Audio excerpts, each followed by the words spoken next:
lovingly call it logo tree. So you can see if you went to give that a big tree hug, a really wide hug going on there. And when you measure the trunk, you can age the tree. So around 350 years old. And that's how we first arrived. It was the first thing that we saw. And going back to the very beginning, as Andrew was explaining, we were on a lovely holiday in Cyprus, thinking what should we do next with our lives, as you sometimes do on holidays. And there we were on this terrace looking down lovely rows of vines, with lovely wine sampling, a few cases under our arms there. And it was just a perfect day. And I always remember Andrew saying to me, you could grow vines. I think he looked lovingly into my eyes. And I said yes, but I wouldn't want to leave home, being Dorset. So we came home and kind of started investigating English wines, how many vineyards there were back then, which when we first started looking, there were around 350. And as you may know, that's grown to over 1,000 vineyards now. And in actual fact, 2 champagne houses have crossed the channel and bought up and planted large vineyards here. So I only hope that that's a really good kind of like thumbs up to our terroir, as they would say. So we were back then visiting vineyards, and the research of the project, obviously, was tasting copious amounts of English wines. So we did. I know, it's awful. The hardest work I've ever done. So we started going to Plumpton College near Brighton, and obviously Sussex and Kent had the most vineyards per county, and so we tore around there, tasting away. So we did try the still white wines, the rosés, the reds and the sparkling. And back then for us it was the first time kind of experiencing, you know, discovering English sparkling wine, and we were blown away. And that's how this whole thing kind of, you know, started, just from the taste of English sparkling after that holiday. And I remember saying to Andrew, this is nicer than any champagne I've ever tasted. And that's how we made the decision to plant a vineyard specifically for sparkling. Did you do direct, sorry to interrupt, Yeah, did you direct comparisons back then? So did you have like your favourite champagne and then try an English one against it? Yeah, we did. We tried lots of champagnes, and at the same time I was, you know, trying all of those, we were looking at the blends as well, because you get, sometimes you forget when you plant a vineyard. I know it just looks like rows and rows of vines, you just come along, you buy a load of vines, you plant. There's so many decisions involved in those rows and rows of vines that it's unbelievable. And, you know, although, you know, we're going to talk about the 3 noble grape varieties, as you may know, Chardonnay, Pinot Noir, Pinot Meunier, the only 3 that are, you know, officially only those 3 will ever be in champagnes. So we were looking at what percentage the blends were and thinking about, oh, how many of each variety should we plant? And something like that, you get quite hung up about it, you know, looking at blends and thinking what we might produce. But at the end of the day, because, how can I explain this? Because you might, you know, say like our vineyard is planted 40% Chardonnay, 40% Pinot Noir, 20% Pinot Meunier. So you might, you know, be thinking of that, like the Meunier is always going to be the lesser in the blend, so there's always less Meunier. It's usually the grape people are less familiar with as well. So we were looking at it like that, but really you didn't have to get quite so hung up on it, because based on the weather and the year, sometimes it's a Chardonnay year, sometimes it's a Pinot year. So although you're planted like that, it doesn't mean the yield will split into 40, 40, 20 like that. It will vary. And then you couple with that you're also going to make Blanc de Blanc and Blanc Noir. So you needn't worry too much at all, really. You know, but it's things like that. I can remember thinking, oh, you know, we need to get this really right. And, you know, selection of trellising system.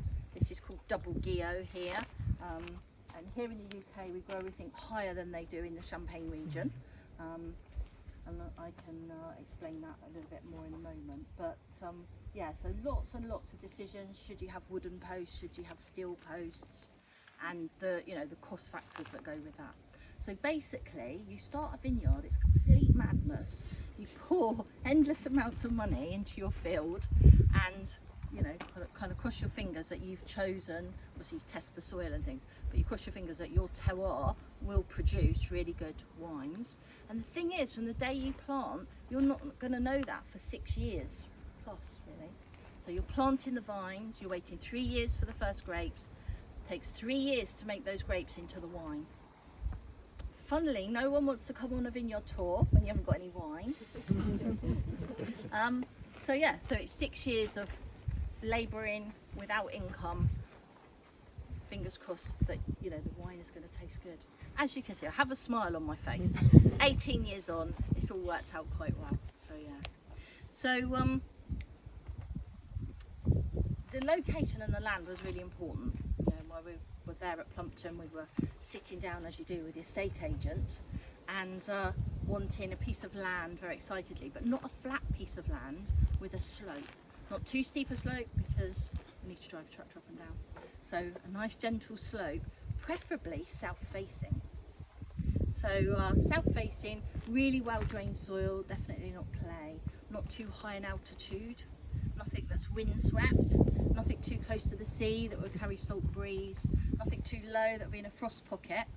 If it could have large trees around the boundary to act as a shelter, that would be good. And I used to end up saying, and we'd like a house to live there, but I don't mind how many bedrooms it has.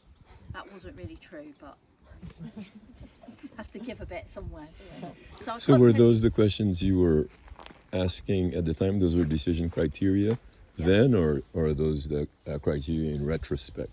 No, then. Okay. I sat down in front of agents and said, I really need slope, preferably south-facing, well-drained soil.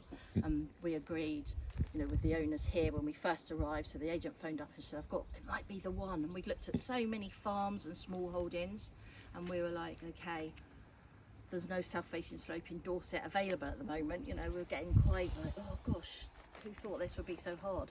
But once you start putting criteria like that to land it, it's very difficult. The agent rang and she said, I've got this property, it's called Flowers Farm in Flowers Drove. And I was like, oh, love the name, it's perfect. Sounds ideal, you know. And then, as I say, we walked here, gate was closed, cows were grazing away, came out into the field, saw the very high slope here, and there's a lovely oak the size of this right on the brow of the hill there, which looks lovely.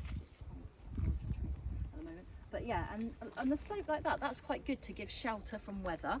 And then we have one of those apps, you know, so we can see this is a south-facing slope. So the longer side of the slope is south-facing, and it carries on running down here. So this is the lowest point of the vineyard, funnily called Bottomfield, because it's low.